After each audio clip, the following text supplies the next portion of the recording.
ఇప్పుడు కేవలం 7,999 up to 10 kgs వరకు బరువు తగ్గి అధిక బరువు నుంచి వచ్చే ప్రధాన సమస్యలను దూరం చేసుకోండి. దర్శకుడు శంకర్ ఎఫెక్ట్ టాప్ హీరోలపై పడిందా? కమల్ థగ్ లైఫ్ కు శంకర్ యాంగిల్ ఇబ్బందిగా మారిందా? పాన్ ఇండియా దర్శకుడు ట్రోలర్స్ కు ఎందుకు అంతలా టార్గెట్ అయ్యాడు? ఇండియన్ 2 ముందు వరకు శంకర్ ట్రెండ్ లో లేడు. ఆ మాటకొస్తే నేటి తరం దర్శకుల ఫ్లోలో పక్కకి వెళ్లిపోయాడు. కాకపోతే మణిరత్నం కంబ్యాక్ అయినట్లు శంకర్ కూడా ఇండియన్ 2తో కంబ్యాక్ అవుతాడు అనుకున్నారు. తీరా చూస్తే ఇండియన్ 2 బొమ్మ కాస్త అటు ఇటుగా కలెక్షన్లు రాబడుతోంది.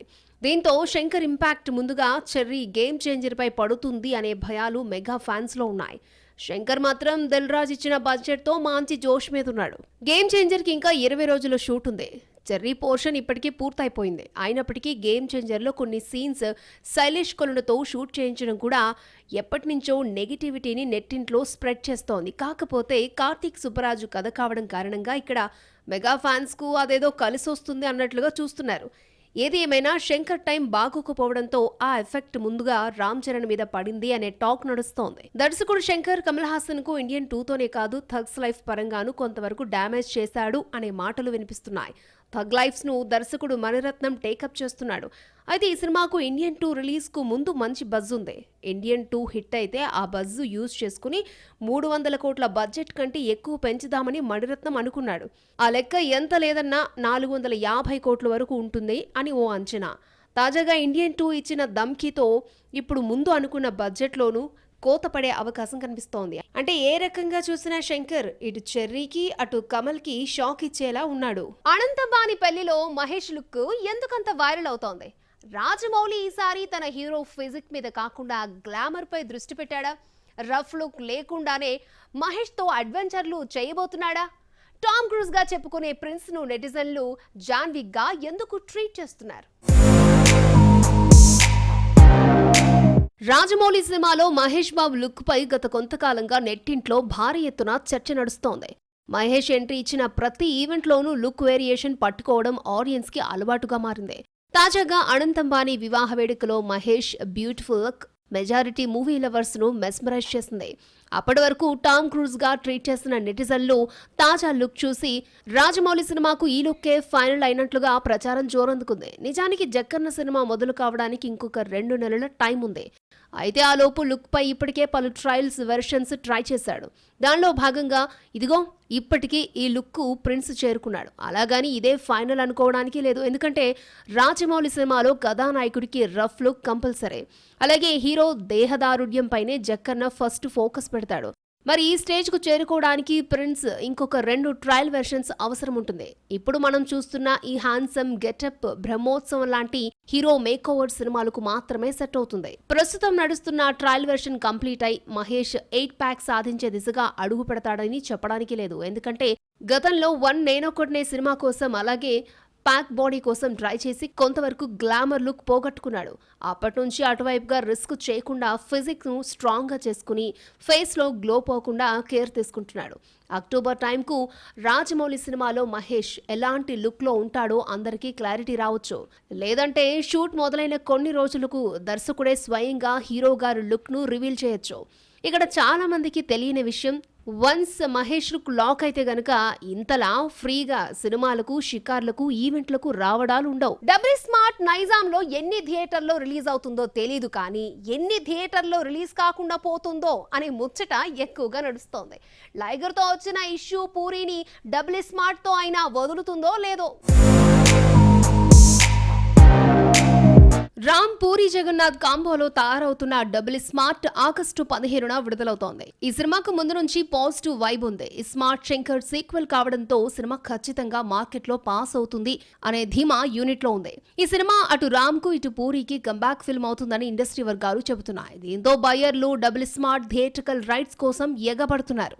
డబుల్ స్మార్ట్ విషయంలో మార్కెట్లో పాజిటివ్ వైబ్స్ నడుస్తున్న టైంలో లైగర్ లొల్లి పూరిని తాకింది. లైగర్ సినిమాను గతంలో ప్రముఖ పంపిణీదారుడు వరంగల్ సీనుకు పూరి అమ్మడం జరిగింది. సినిమా డిజాస్టర్ కావడంతో పూరిపై అప్పట్లో పంపిణీదారులు ఒత్తిడి తెచ్చారు. అయితే అప్పుడు జరిగిన అగ్రిమెంట్స్ కారణంగా నష్టపోయిన డిస్ట్రిబ్యూటర్స్ కు ఎలాంటి ప్రత్యామ్నాయం చూపలేదు. ఈ రీజన్ తోనే ఇప్పుడు డబుల్ స్మార్ట్ తాలూకు రైట్స్ మాకిచ్చి నష్టాన్ని పూడ్చమని డిమాండ్ చేస్తున్నారట. నిజానికి ఈ మాట అనాల్సింది వరంగల్ సీను, కానీ పంపిణీదారులు అడుగుతున్నారు. ఈ సెటిల్మెంట్ జరగకుండా నైజాంలో బాధితులెవరూ డబుల్ స్మార్ట్ ను తమ చేతిలో ఉన్న థియేటర్లో రిలీజ్ చేయకూడదని భీష్మించు కూర్చున్నారు. లైగర్ సెటిల్మెంట్ లో పూరితో పాటు చార్మి కూడా ఇరుక్కుంది. అయితే వరంగల్ సీనుతో చేసుకున్న అగ్రిమెంట్ ప్రకారం ఇష్యూను కౌన్సిల్ ద్వారా సెటిల్ చేసుకుంటారని చెబుతున్నారు. అటు బాధితులను డబుల్ స్మార్ట్ రైట్స్ తీసుకోమంటే అంతైతే మేమివ్వలేమంటూ తక్కువగా అడుగుతున్నారు. అలా ఇస్తే పూరి చార్మికు నష్టం. మరి ఈ ఇష్యూస్ అన్ని ఎప్పుడు తీరుతాయో తెలియకుండా ఉంది. పరిశ్రమ వర్గాలు చెబుతున్న దాని ప్రకారం లైగర్ బాధితులకు సెటిల్ చేయకపోతే సినిమా ఆగస్టు 15కు రిలీజ్ కాదు అనే అనుమానాలు వ్యక్తం చేస్తున్నారు. సో ఎంత త్వరగా వీలైతే అంత త్వరగా పూరి చార్మి లైగర్ బాధితులతో కూర్చుని కౌన్సిల్ సమక్షంలో ఇష్యూని సెటిల్ చేసుకోవడం తప్ప వేరే మార్గం కనిపించడం లేదు. ఎటు చూసినా డబుల్ స్మార్ట్ కు డబుల్ కష్టాలు కనిపిస్తున్నాయి. పాన్ ఇండియా సినిమాలు చేయాలంటే సీనియర్ దర్శకులే చెయ్యాలి అనే రూలేం లేదా? యూత్ దర్శకులు కూడా కరెక్ట్ కంటెంట్ తో వెళ్తే పాన్ ఇండియా హిట్ కొట్టి చూపించొచ్చా? నాగశ్విన్ తరహాలో టాలీవుడ్ నుంచి మెరుస్తున్న ఆ యంగ్ తరంగులెవరు? మెగాఫోన్ పట్టుకోవడంలో యంగ్ బ్లడ్ మెరుపులు ఎక్కువగా కనిపిస్తున్నాయి. యూత్ దర్శకులంతా 1-2 లోకల్ సినిమాలు చేసి ఆ తర్వాత చేసే సినిమాతో పాన్ ఇండియా స్థాయికి వెళ్లిపోవాలని చూస్తున్నారు. తాజాగా నాగశ్విన్ కల్కితో గ్లోబల్ లెవెల్ ఫిల్మ్ చేసి చూపించాడు. కంటెంట్ ఉంటే చాలు, దానికి మరీ 10-15 సినిమాలు తీసిన అనుభవం అవసరం లేదని చూపించాడు. తెలుగు పరిశ్రమలో తక్కువ సినిమాలతో పాన్ ఇండియా స్థాయి గుర్తింపు తెచ్చుకున్న దర్శకుల్లో చందు మొండేటి కూడా కనిపిస్తారు. కార్తికేయ 2 అనుకోకుండా పాన్ ఇండియా స్థాయి హిట్ కొట్టడంతో ఆ తర్వాత చేస్తున్న తండేల్ను ఆ స్థాయి సినిమాగా తీర్చిదిద్దాలని చూస్తున్నాడు. హనుమాన్తో ప్రశాంత్ వర్మ పాన్ ఇండియా దర్శకుడు అనిపించుకున్నాడు. జై హనుమాన్తో దానిని ప్రూవ్ చేసుకోవాల్సి ఉంటుంది.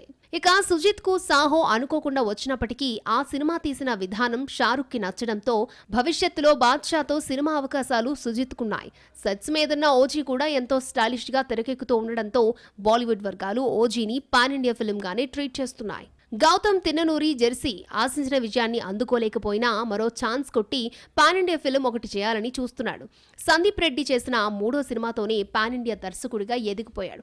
నిజానికి కంటెంట్ తో పాటు టేకింగ్ ను నమ్ముకున్న యువ దర్శకులంతా నిలబడ్డారు.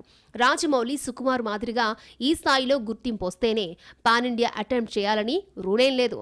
అయితే ఈ విషయంలో దక్షిణాదిలో అందరికంటే సౌత్ యూత్ దర్శకులే ముందు వరుసలో కనిపిస్తున్నారు. టాలీవుడ్ సీనియర్ హీరోల పాన్ ఇండియా హిట్ డ్రీమ్ తీరేదెప్పుడు? అటెంప్ట్ చేసినా ఇప్పటి వరకు విజయాన్ని ఎందుకు నమోదు చేయలేదు? ఆ నలుగురిలో పాన్ ఇండియా బ్రేక్ ముందుగా ఎవరిని వరిస్తుంది? పాన్ ఇండియా సినిమాలను ఇప్పుడున్న కుర్ర హీరోలు ఏదో చేస్తున్నారు, కానీ ఆ రోజుల్లోనే చిరంజీవి, నాగార్జునలు అటువైపుగా 1-2 అటెంప్ట్స్ చేశారు. ఎవరూ విజయ తీరాలకు చేరుకోలేదు. సైరాతో చిరంజీవి కాస్త గట్టిగానే దిగినప్పటికీ ఆడియన్స్ పల్స్ పట్టుకోవడంలో ఫెయిల్ అయ్యారు. ఇక బాలయ్య బాబు ఇప్పటి వరకు పాన్ ఇండియా సినిమాను ఏనాడు అటెంప్ట్ చేయలేదు. బోయపాటితో చేయబోయే సినిమాకు 150 కోట్ల వరకు బడ్జెట్ కేటాయించడంతో సినిమా మల్టీ లాంగ్వేజెస్ లో రిలీజ్ అవుతుందని చెబుతున్నారు. అన్ని వర్కౌట్ అయితే హిందీలోనూ సినిమాను విడుదల చేయొచ్చు.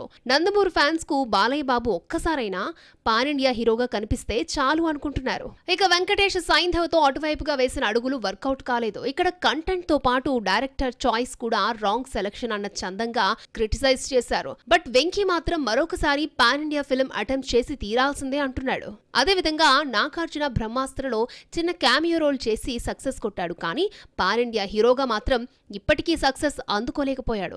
ఈ విషయంలో నేటి తరం హీరోలతో ఈ సీనియర్ హీరోలిద్దరూ పోటీ పడుతూ ఉండడం విశేషం. సీనియర్ హీరోలతో పాటు టాప్ హీరోలు కూడా సెంటిమెంట్ ను నమ్ముకుంటున్నారా? కమర్షియల్ ఫిలిమ్స్ లో సెంటిమెంట్ యాంగిల్ చొప్పించడం ద్వారా దర్శకులు గట్టిగా వర్కౌట్ చేసుకుంటున్నారా? అసలు సక్సెస్ రేట్ లో సెంటిమెంట్ వాటా ఎంత? టాలీవుడ్ సీనియర్ హీరోలెవరూ ఇప్పట్లో సెంటిమెంట్ టచ్ ను వదిలిపెట్టేటట్టుగా లేరు. ఎవరికి నచ్చిన ఫ్యామిలీ సెంటిమెంట్ ను వారు పాటిస్తూనే ఉన్నారు. ఆల్మోస్ట్ సౌత్ ఫిలిం ఇండస్ట్రీలోని టాప్ హీరోయిజం అంతా దీనిపైనే నడుస్తుంది. రజనీకాంత్ పెద్దన్న జైలర్లో ఫ్యామిలీ సెంటిమెంట్ ని నమ్ముకున్నాడు. జైలర్లో వైలెన్స్ కాస్త ఎక్కువగా యాడ్ చేశాడు. పెద్దన్నలో సిస్టర్ సెంటిమెంట్ ఫెయిల్ అయితే జైలర్లో ఫాదర్ సెంటిమెంట్ సక్సెస్ అయింది. వేటయాన్లోనూ సెంటిమెంట్ విత్ యాక్షన్ ని నమ్ముకున్నాడట. బాలయ్య బాబు భగవంత్ కేసరిలో బాబాయ్ కూతుళ్ల అనుబంధం చుట్టూ తన సినిమా కథను నడిపించాడు. దీనికి Anil Ravipudi mark comedy touch ఉండడంతో అది ఫిలిం కు పెద్ద అసెట్ గా మారింది. ఇప్పుడు అఖండ 2లోనూ ఇదే తరహా ఫ్యామిలీ సెంటిమెంట్ ఉండబోతోంది. కాకపోతే ఈ సినిమాకు ఎక్కువగా మైథాలజీ టచ్ ఉండబోతోంది. పుష్ప 2లో ఫ్యామిలీ సెంటిమెంట్ ను రివెంజ్ బ్యాక్ డ్రాప్ తో తీసేలా సుకుమార్ స్టోరీని తయారు చేసుకుని మన ముందుకి రాబోతున్నాడు. ఫస్ట్ పార్ట్ లో శ్రీవల్లిని హైలైట్ చేసిన సుక్కు సెకండ్ పార్ట్ లో ఆమె పాత్రను కిల్ చేయడం ద్వారా హీరోలోని రౌద్రాన్ని చూపించబోతున్నట్టుగా తెలుస్తోంది. ఇక్కడ సీనియర్ లీడింగ్ హీరోలనే కాదు, ఎవరైనా సరే యాక్షన్ కు సెంటిమెంట్ ను జోడిస్తూ హిట్లు కొడుతున్నారు. మారిన ట్రెండ్ లో ఆల్ ఎలిమెంట్స్ చేంజ్ అవుతున్నా సెంటిమెంట్ మాత్రం ఎప్పటికీ అలానే కొనసాగుతోంది. కొందరు డెబ్యూ బ్యూటీస్ ను చూడగానే అప్సరసలు అనుకుంటాం. చేస్తున్న సినిమాలతో ఆ భామలంతా ఎక్కడికో వెళ్ళిపోతారు అనుకుంటాం. కట్ చేస్తే క్రేజ్ కనిపిస్తుంది తప్ప ఖర్చు రాబట్టే కాల్ షీట్స్ కనిపించడం లేదు. ఎందుకలా? మాలీవుడ్ మీదుగా చెన్నైలో ఒక ఛాన్స్ పట్టుకుని ఆ తర్వాత తెలుగులోకి వచ్చి సెటిల్ కావాలనుకుంటున్న తారలందరిది ఇప్పుడు లక్ కోసం ఎదురు చూడాల్సిన పరిస్థితి. కొందరు భామలకు గ్లామర్ అనుకున్నంతగా లేకపోయినా మేకర్స్తో ఉన్న ర్యాపోతో ఏదో నెట్టుకొచ్చేస్తుంటారు. ఇంకొందరు సెకండ్ హీరోయిన్ క్యారెక్టర్ ఆర్టిస్టులతో సరిపెట్టుకోవాల్సి వస్తుంది. కోలీవుడ్ లో మెయిన్ హీరోయిన్ గా సెటిల్ కావాలని తెగ ట్రై చేస్తున్న ఐశ్వర్య లక్ష్మి PS సిరీస్ తో కొంతవరకు మెరిసినప్పటికీ ఆ మెరుపులు మెయిన్ హీరోల వరకు వెళ్ళలేకపోయాయి. అలా కాదని మోడర్న్ డ్రెస్లతో సోషల్ మీడియాలో రచ్చ చేసినప్పటికీ అది కూడా అంతంత మాత్రంగానే కిక్కిస్తోంది. తాజాగా ఐశ్వర్య లక్ష్మి మరోసారి నెట్టింట్లో నేనున్నానని చెప్పుకునే ప్రయత్నం చేస్తూ వస్తోంది. ఇక జైలర్ లో రజనీ కోడలుగా ఇప్పుడిప్పుడే గుర్తింపుకు నోచుకుంటున్న మిర్నా మీనన్ తెలుగులో ఉగ్రంతో ఏదో ట్రై చేసింది, కానీ ఏదీ ఓ పట్టాన వర్కౌట్ కావడం లేదు. కానీ అదేంటో జైలర్ ఇమేజ్ చూసి తమిళ తంబిలు అమ్మడికి ఆఫర్స్ ఇస్తున్నారు. వీటితో ట్రాక్లోకి వస్తే మెయిన్ హీరోయిన్ గా మాత్రమే సినిమాలు చేస్తానంటోంది. లేదంటే జైలర్ ఇచ్చిన ఎక్స్పీరియన్స్ తో టాప్ హీరోల సినిమాల్లో క్యారెక్టర్ ఆర్టిస్ట్ రోల్ తో అడ్జస్ట్ అవుతారని అంటోంది. కేతికా శర్మ తెలుగులో తనకు లైఫ్ వస్తుందని ఆశపడుతోంది. బ్రో సినిమాలో కేతికా చేసిన రోల్ కు ప్రయారిటీ తక్కువైనా ఓకే అనిపించుకుంది. ఇక తన తర్వాత సినిమాలపై క్లారిటీ లేని ఢిల్లీ బ్యూటీ టైం బాగుంటే తెలుగులో సెకండ్ హీరోయిన్ గానైనా బ్రేక్ తెచ్చుకుంటానని చెప్తోంది. అది ఎంతవరకు పాసిబుల్ అవుతుందన్నది ఇంకో 1-2 సినిమాలతో తెలుగులో మెరిస్తే గానీ చెప్పలేం.